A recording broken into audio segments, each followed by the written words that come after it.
तो देखिए, पिछली कक्षा में हम राजनीतिक आधुनिकीकरण के बारे में पढ़ रहे थे और राजनीतिक आधुनिकीकरण के हमने उपकरणों की चर्चा की थी। उसमें हमने पहला उपकरण पढ़ा था अभिजन वर्ग। किस प्रकार से राजनीतिक आधुनिकीकरण में अभिजन वर्ग जो है बहुत ही महत्वपूर्ण साधन है और किस प्रकार वो संख्या में अल्प होने के बावजूद भी राजनीतिक व्यवस्था में उनका महत्वपूर्ण प्रभाव होता है और वो पूरी तरह से जो है राजनीतिक क्षेत्र को पूरी तरह से प्रभावित करते हैं। अगला है बुद्धिजीवी वर्ग। तो देखिए, अगला उपकरण हम पढ़ते हैं बुद्धिजीवी वर्ग। बुद्धिजीवी वर्ग। तो देखिए, राजनीतिक आधुनिकीकरण का अगला जो उपकरण है वो है बुद्धिजीवी वर्ग। तो देखिए, प्रत्येक समाज में बुद्धिजीवी वर्ग होते हैं और बुद्धिजीवी वर्गों की भूमिका महत्वपूर्ण होती है। तो देखिए, प्रत्येक समाज में एक बुद्धिजीवी वर्ग होता है और उसकी मुख्य भूमिका होती है किस प्रकार से वो है आधुनिकीकरण की प्रक्रिया में सहायक होते हैं। उसके बारे में हम देखते हैं कि प्रत्येक समाज में जो है बुद्धिजीवी वर्ग होता है और यह है अपने समय के मूल्य और संस्थाओं की समीक्षा करके जो है परिवर्तनों के जो है महत्वपूर्ण सुझाव देता है। तो देखिए, प्रत्येक समाज में जो है बुद्धिजीवी वर्ग पाया जाता है। प्रत्येक समाज में बुद्धिजीवी वर्ग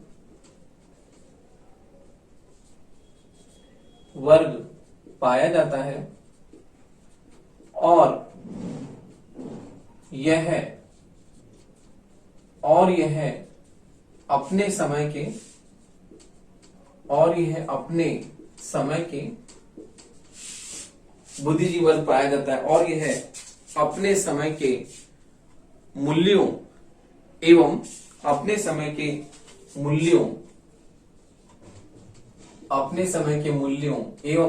संस्थाओं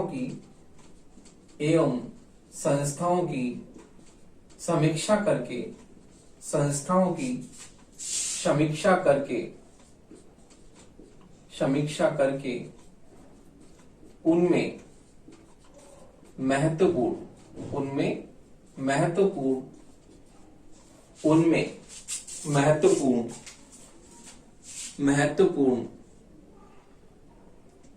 व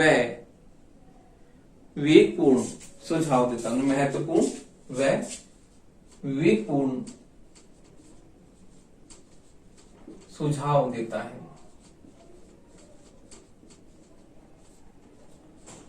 देखिए, राजनीतिक आधुनिकीकरण का जो दूसरा अभिकरण साधन है वो है बुद्धिजीवी वर्ग। प्रत्येक समाज में बुद्धिजीवी वर्ग पाया जाता है। ऐसा वर्ग जो कि चिंतन के स्तर पर जो है बहुत ही प्रबुद्ध होता है और उनका चिंतन समाज को किस प्रकार से एक नई दिशा देता है, क्योंकि उनमें चिंतन के स्तर पर, बौद्धिक स्तर पर इतने वो प्रखर होते हैं, इतने वो जो है तीव्र होती है उनकी बुद्धि कि किस प्रकार से समसामयिक विषयों के बारे में वो अपने सुझाव देते हैं। अपने समय के मूल्यों, संस्थाओं की वो समीक्षा करके, उनका मूल्यांकन करके किस प्रकार से वो एक नए विचारों को प्रस्तुत करते हैं, एक नए सुझाव देते हैं जो कि राजनीतिक व्यवस्था के लिए बहुत ही महत्वपूर्ण होते हैं। तो इस प्रकार हम देखते हैं कि जो बुद्धिजीवी वर्ग हैं वो भी राजनीतिक आधुनिकीकरण में अपनी महत्वपूर्ण भूमिका अदा करते हैं और किस प्रकार उनका चिंतन जो है समाज को एक नई दिशा प्रदान करता है। अगला है आर्थिक विकास। तो देखिए, आर्थिक विकास की हम बात करते हैं कि राजनीतिक व्यवस्था को आर्थिक विकास भी जो है एक महत्वपूर्ण गति प्रदान करता है। तो देखिए, आर्थिक विकास की हम बात करते हैं कि आर्थिक विकास जो है वो किस प्रकार से राजनीतिक व्यवस्था को जो है एक नए स्वरूप में किस प्रकार से उसका महत्वपूर्ण उसे परिवर्तित करता है, उसे गति प्रदान करता है। तो देखिए, आर्थिक विकास का ही महत्वपूर्ण जो है महत्व है। तो आर्थिक विकास का अर्थ है किसी राजनीतिक व्यवस्था में मौजूद एवं राजनीतिक व्यवस्था में मौजूद उत्पादन की तकनीक एवं किसी भी आर्थिक विकास का तात्पर्य है आर्थिक विकास का तात्पर्य है किसी भी राजनीतिक व्यवस्था में किसी भी राजनीतिक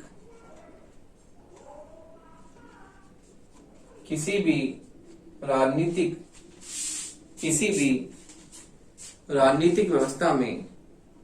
मौजूद उत्पादन की तकनीक किसी भी राजनीतिक व्यवस्था में उत्पन्न उत्पादन की क्षमता एवं उत्पादन की क्षमता एवं उत्पादन की तकनीक उत्पादन की क्षमता किसी भी राजनीतिक व्यवस्था में उत्पन्न उत्पादन की तकनीक एवं उत्पादन की मात्रा उत्पादन की क्षमता नहीं सॉरी उत्पादन की मात्रा उत्पादन की मात्रा एवं उत्पादन की तकनीक से है उत्पादन की मात्रा एवं उत्पादन की तकनीक से है सरल शब्दों में आर्थिक विकास समाज के सरल शब्दों में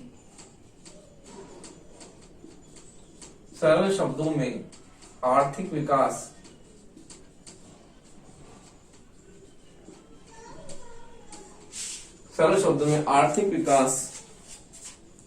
समाज के औद्योगिकीकरण समाज के औद्योगिकरण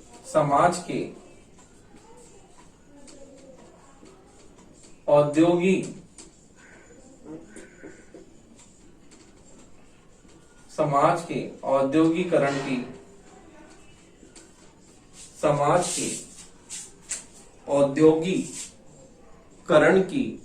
अवस्था को बताता है औद्योगिकरण की अवस्था को बताता है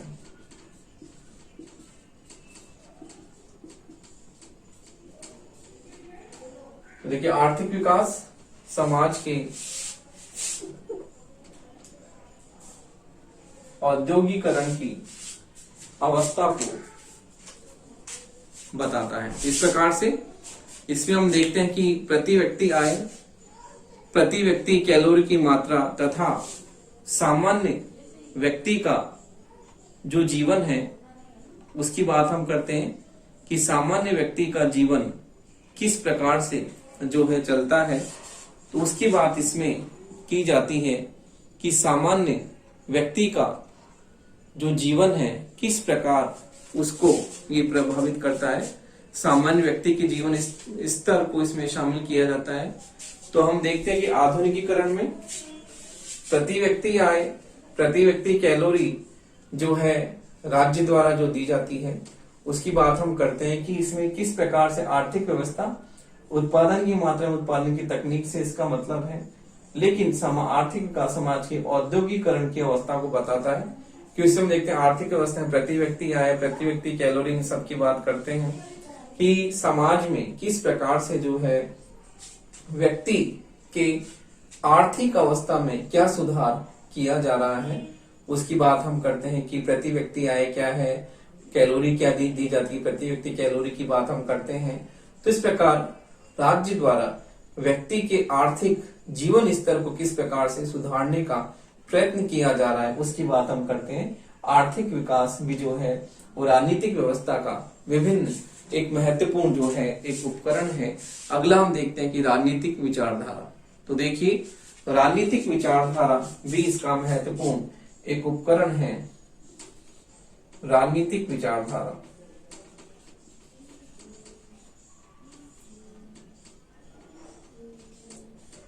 तो देखिए आधुनिक युग में विचारधारा का बहुत ही महत्व है और किस प्रकार से जो है विचार जो होते हैं वो व्यक्ति को एक नए जो है स्वरूप में उसे एक परिवर्तन के लिए निरंतर जो है उसे हमेशा तत्पर करते हैं। तो विचारों में इतनी शक्ति होती है कि व्यक्ति को निरंतर जो है परिवर्तित रूप में उसे बदलने के लिए विचार हमेशा तत्पर रहते हैं। तो हम एक विचारधारा की बात करते हैं, विचारधारा की भी बहुत महत्वपूर्ण भूमिका होती है और विचारधारा राजनीतिक आधुनिकीकरण में हम विचारधारा की महत्वपूर्ण बात स्वीकार करते हैं और हम ये देखते हैं कि विचारधारा का बहुत ही महत्वपूर्ण भूमिका होती है। और हम देखते हैं कि राजनीतिक दल जो होते हैं वो किसी भी राजनीतिक विचारधारा को जो है राजनीतिक आधुनिकीकरण की प्रक्रिया को तीव्र करने के लिए हमेशा तत्पर रहते हैं। तो देखिए राजनीतिक दल जो होते हैं, राजनीतिक दल किसी न किसी विचारधारा पर आधारित होते हैं। राजनीतिक दल किसी न किसी विचारधारा पर आधारित होते हैं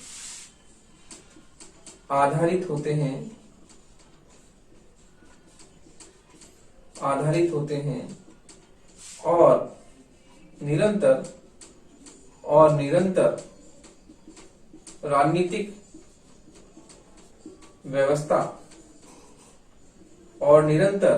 राजनीतिक व्यवस्था के आधुनिकीकरण के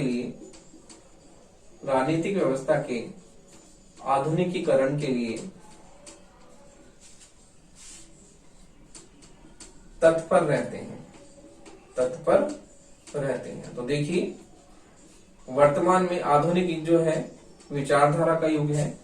और इसमें विचारधारा जो होती है बहुत ही महत्वपूर्ण कारक होती है। और वर्तमान में हम देखते हैं कि राजनीतिक व्यवस्था में जो राजनीतिक दल जो होते हैं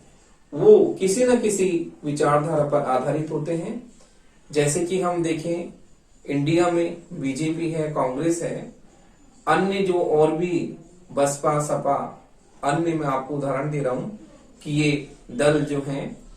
किसी न किसी विचारधारा पर आधारित होते हैं और उसी विचारधारा पर वो अपनी पार्टी को क्या करते हैं, संगठित करते हैं और अपनी पार्टी को उसी विचारधारा पर संगठित करके उनकी एजेंडे में क्या क्या बातें होती हैं वो उनकी विचारधारा पर आधारित होती हैं कि किस प्रकार से उनके उद्देश्य, लक्ष्य क्या हैं, तो स्पष्ट रूप से उनके एजेंडे में समाहित होते हैं। तो इस प्रकार हम देखते हैं कि विचारधारा का आधुनिक समय में बहुत ही महत्वपूर्ण भूमिका है और राजनीतिक दल भी किसी न किसी विचारधारा पर आधारित होते हैं और निरंतर राजनीतिक व्यवस्था के आधुनिकीकरण के लिए तत्पर रहते हैं कि वो किस प्रकार से राजनीतिक आधुनिकीकरण के लिए जो है अपनी विचारधारा में किस प्रकार से जो है वो परिवर्तन कर सके या किस प्रकार से अपने विचारधारा में परिवर्तन को समाहित कर सकें। तो देखिए अगला जो हम देखते हैं अभिकरण, वो देखते हैं अगला अभिकरण है संचार के साधन। तो देखिए संचार के साधन जो हैं वो भी बहुत महत्वपूर्ण होते हैं। देखिए संचार के साधन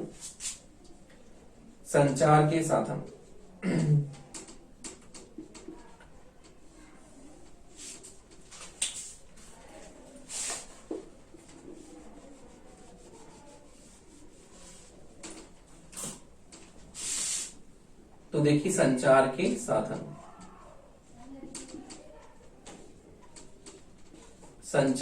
साधन तो देखिए प्रेस, रेडियो, समाचार पत्र, प्रेस, रेडियो, समाचार पत्र, प्रेस, रेडियो, समाचार पत्र, सिनेमा, दूरदर्शन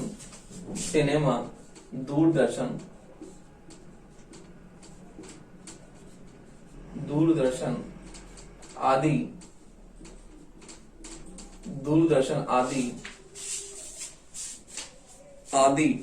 संचार के प्रमुख आदि संचार के प्रमुख आधुनिक साधन है। आदि संचार के प्रमुख आधुनिक साधन है। तो देखिए, संचार के साधन बहुत ही महत्वपूर्ण अभिकरण है राजनीतिक आधुनिकीकरण की, और इन संचार के साधनों द्वारा राजनीतिक आधुनिकीकरण जो है बहुत ही महत्वशाली हो जाता है, क्योंकि जो है ये साधन किसी परंपरागत समाज के आधुनिकीकरण में महत्वपूर्ण भूमिका निभाते हैं और समाज का आधुनिकीकरण राजनीतिक आधुनिकीकरण की प्रक्रिया को जो है बहुत ही सरल बना देता है। तो देखिए, राजनीतिक आधुनिकीकरण की प्रक्रिया को सरल बनाने में इन संचार के साधनों का बहुत ही महत्वपूर्ण योगदान है। प्रेस, रेडियो, मीडिया, समाचार पत्र, सिनेमा, दूरदर्शन आदि जो संचार के साधन हैं वो राजनीतिक आधुनिकीकरण को बहुत ही सरलीकृत बना देते हैं और इनकी महत्वपूर्ण भूमिका होती है। तो देखिए, इन संचार के साधनों का प्रयोग करके कोई भी राजनीतिक व्यवस्था जो है वो अपने आधुनिक स्वरूप में जो है निरंतर प्रयत्नशील रहती है, और ये संचार के साधन बहुत ही महत्वपूर्ण भूमिका अदा करते हैं। संचार के आधुनिक साधन जो होते हैं समाज के विभिन्न वर्गों में मूल्यात्मक एकता स्थापित करते हैं और संपूर्ण समाज में राष्ट्रीय एकीकरण की भावना को किस प्रकार से वो प्रभावित करते हैं। तो इस प्रकार संचार के साधन राजनीतिक आधुनिकीकरण में अपनी महत्वपूर्ण भूमिका अदा करते हैं, और जो है इन संचार के साधनों द्वारा राजनीतिक आधुनिकीकरण बहुत ही सरल रूप में अभिव्यक्त होता है। अगला जो है इसका पॉइंट हम देखते हैं कि अगला इसका पॉइंट है सामाजिक गतिशीलता। तो देखिए, सामाजिक गतिशीलता जो है हम देखते हैं कि वो क्या है। तो देखिए, अगला उपकरण है सामाजिक गतिशीलता।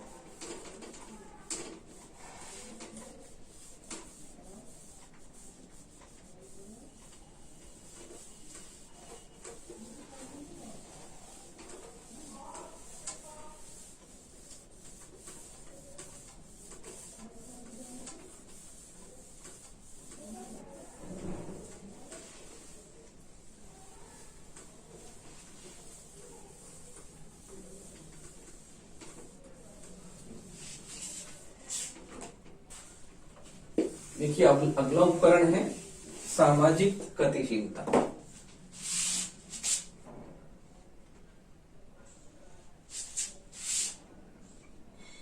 सामाजिक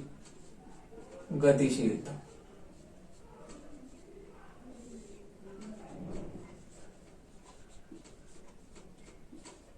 सामाजिक गतिशीलता देखिए, सामाजिक गतिशीलता वो भी महत्वपूर्ण कारक है, और किस प्रकार से हम किसी भी देश में आर्थिक विकास के परिणाम स्वरूप समाज की भौतिक परिस्थितियों में महत्वपूर्ण परिवर्तन होते हैं। तो देखिए, आर्थिक विकास के परिणाम स्वरूप जो है हम देखते हैं कि आर्थिक विकास किस प्रकार से सामाजिक आर्थिक विकास के परिणाम स्वरूप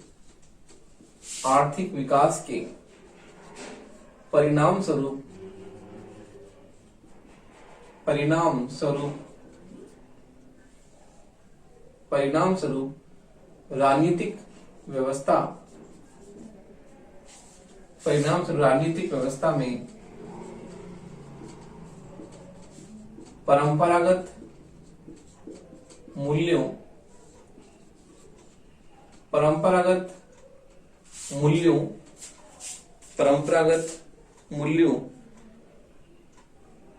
की तथा परंपरागत मूल्यों पर नए मूल्यों की स्थापना, मूल्यों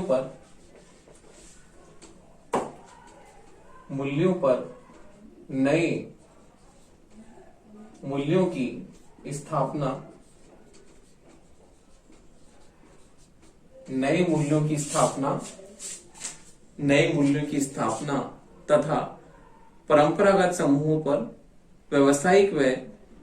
ऐच्छिक समूहों की तथा परंपरागत समूहों पर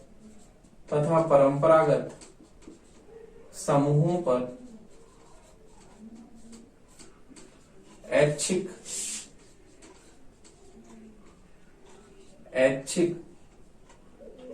परंपरागत समूहों पर ऐच्छिक तथा दबाव समूहों की ऐच्छिक तथा दबाव समूहों की ऐच्छिक तथा परंपरागत समूहों पर ऐच्छिक तथा व्यवसायिक समूह, दबाव नहीं सॉरी, व्यवसायिक समूहों की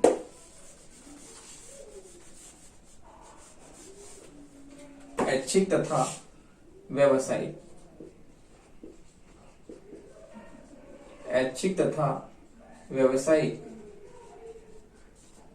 समूहों की ऐच्छिक तथा व्यवसायिक समूहों की श्रेष्ठता स्थापित हो जाती है। ऐच्छिक तथा व्यवसायिक समूहों की श्रेष्ठता स्थापित हो जाती है। तो इस प्रकार से हम देखते हैं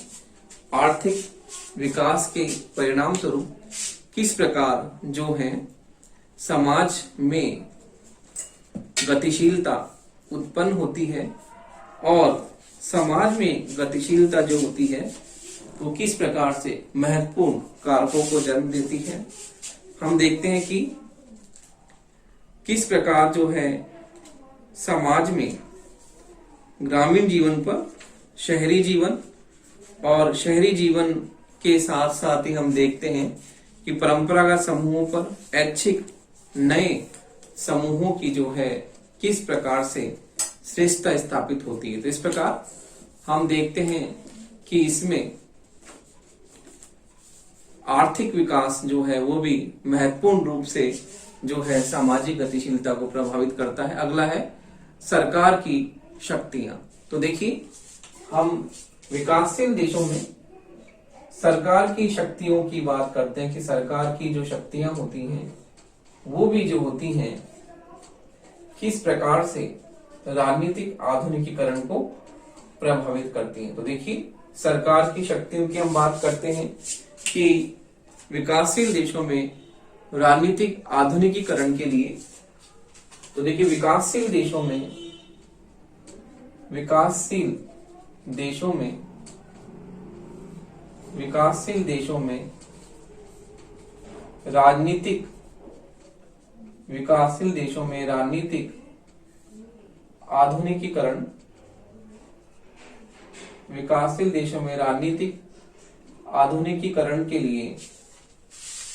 राजनीतिक आधुनिकीकरण के लिए सरकार की शक्तियों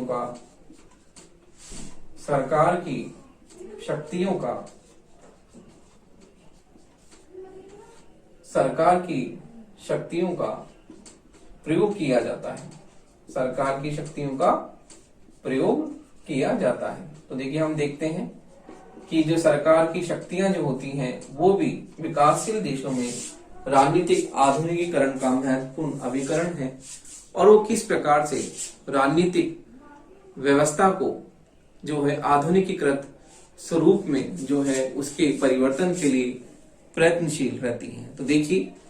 हम देखते हैं कि किस प्रकार से जो है इन देशों में, विकासशील देशों में, जैसे हम देखते हैं कि तानाशाही सरकार की बाध्यता शक्ति के द्वारा अपने समाज का औद्योगिकीकरण की चेष्टा की जाती है। इन देशों में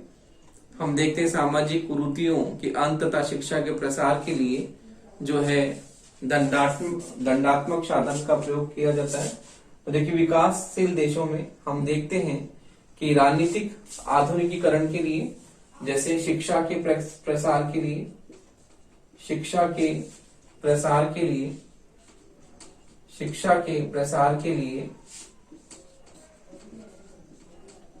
तथा सामाजिक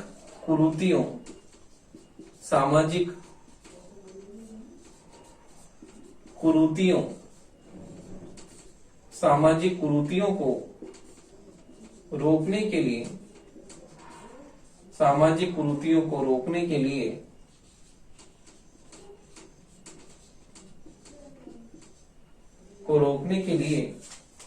सरकार की कुरीतियों को रोकने के लिए सरकार की दंडात्मक शक्ति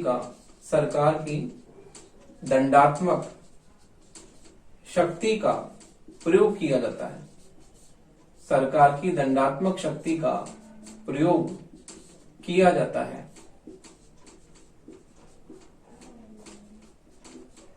देखिए, इस प्रकार से हम देखते हैं कि राजनीतिक आधुनिकीकरण, विकासशील देशों में राजनीतिक आधुनिकीकरण के लिए सरकार की शक्तियों का प्रयोग किया जाता है। जैसे हम देखते हैं कि कई विकासशील देश ऐसे हैं जहां पर शिक्षा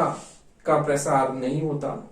और समाज जो है शिक्षा के प्रसार के कारण पिछड़ जाता है, और सामाजिक कुरीतियां जो होती हैं वो सामाजिक कुरीतियों का समाज जो है अंधविश्वासों का जड़ता के साथ पालन करता है, और जड़ता के साथ पालन करने के कारण समाज में हम देखते हैं परिवर्तन नहीं होता, और समाज में जो है किस प्रकार से जो है समाज पिछड़ेपन में जो है निरंतर जो उसी में वो समाज बना रहता है और निरंतर पिछड़ता रहता है। तो इस प्रकार से समाज जो है कुरीतियों को, सामाजिक कुरीतियों को रोकने के लिए, अंधविश्वासों को रोकने के लिए और शिक्षा के प्रसार के लिए सरकार जो होती है वो कदम उठाती है। और विकासशील देशों में हम देखते हैं कि सरकार जो है अपनी दंड की शक्ति का प्रयोग करती है और कानून बनाती है। जैसे कि भारत में भी जो है बाल विवाह पर अधिनियम बनाया गया, और किस प्रकार से दहेज प्रथा के बारे में हम अधिनियम जो है बनाए गए सरकार के द्वारा। तो इस प्रकार हम देखते हैं कि जो सामाजिक कुरीतियां हैं और किस प्रकार से अंधविश्वास है, शिक्षा का प्रसार जो है करना होता है, तो उसके लिए सरकार दंड की शक्ति का प्रयोग करती है कि समाज को आधुनिकीकरण की दिशा में ले जाने के लिए समाज जो है आधुनिक बन सके, और समाज में जो पुराने विचार, पुराने मूल्य, पुराने जो आदर्श है उनके स्थान पर जो है आधुनिक स्वरूप में जो है समाज में नए मूल्यों की स्थापना हो, नए आदर्शों की स्थापना हो और समाज आधुनिक बन सके। तो इस प्रकार समाज को आधुनिक बनाने के लिए विकासशील देशों में जो है दंड की शक्ति का प्रयोग किया जाता है, और सरकार कानूनों के द्वारा जो होती है नए नए अधिनियम बनाती है और उसमें समाज को जो है निरंतर जो है विकास की दिशा में जो सरकार अग्रसरित करती है। तो इस प्रकार हम देखते हैं कि सरकार की शक्तियां भी जो होती हैं वो राजनीतिक आधुनिकीकरण का प्रमुख जो है कारण जो है बनती है। तो इस प्रकार हम देखते हैं कि राजनीतिक आधुनिकीकरण की प्रक्रिया में हम देखते हैं किस प्रकार से जो है सरकार की शक्तियों के द्वारा विकासशील देशों में जो है आधुनिकीकरण की चेष्टा की जाती है, और जो है सरकार किस प्रकार से जो है अपनी दंडात्मक शक्ति का प्रयोग करके समाज को एक नई दिशा में लेकर जाती है। तो देखिए, इस प्रकार हमने देखा कि विकासशील देश जो है किस प्रकार जो है लोकतांत्रिक शासन मूल्यों को स्वीकार करें। तो देखिए, वहां पर राजनीतिक आधुनिकीकरण की प्रक्रिया में सरकार की भूमिका बहुत ही महत्वपूर्ण होती है। तो सरकार जो होती है लोकतांत्रिक विचारधारा पर आधारित होने के कारण वो इन प्रयासों को करती है, और हम देखते हैं कि कहीं पर डिक्टेटरशिप है, तानाशाही व्यवस्था है, तो वहां पर भी जो होती है जनता जो होती है किस प्रकार से जो है परिवर्तन करती है और सरकार का तख्ता पलट करके लोकतांत्रिक मूल्यों और लोकतांत्रिक आदर्शों पर आधारित जो है नई राजनीतिक व्यवस्था को क्या करती है, उसकी संरचना करती है। तो देखिए, इस प्रकार से राजनीतिक आधुनिकीकरण के विभिन्न उपकरण, विभिन्न साधन हमने पढ़े, और ये राजनीतिक आधुनिकीकरण को पूरी तरह से जो है उसे आधुनिक रूप में बनाने के लिए इन अभिकरणों का महत्वपूर्ण जो है योगदान है, और इन अभिकरणों की जो हम देखते हैं महत्व बहुत ही ज्यादा है, क्योंकि किसी भी विकासशील देश की राजनीतिक व्यवस्था इन अभिकरणों के आधार पर इन उपकरणों के आधार पर, इन साधनों के द्वारा हम किसी भी देश की विकासशील देश की राजनीतिक व्यवस्था को जो है विकसित और आधुनिकीकरण से युक्त उसे आधुनिकीकरण की ओर लेकर जा सकते हैं। तो इस प्रकार राजनीतिक आधुनिकीकरण के ये विभिन्न उपकरण जो होते हैं बहुत ही महत्वपूर्ण हैं, और इन उपकरणों के द्वारा जो है हम देखते हैं किस प्रकार से जो है विकासशील देश की राजनीतिक व्यवस्था जो है विकसित समाज की राजनीतिक व्यवस्था में जो है निरंतर परिवर्तन के लिए प्रयत्नशील रहती है। और इन उपकरणों का जो है वो राजनीतिक आधुनिकीकरण की प्रक्रिया में महत्वपूर्ण योगदान है, और इन उपकरणों के द्वारा जो है विकासशील देश की राजनीतिक व्यवस्थाएं जो है विकसित एवं आधुनिकीकरण से युक्त विशेषताओं को जो है प्राप्त करने के लिए निरंतर प्रयत्नशील रहती हैं।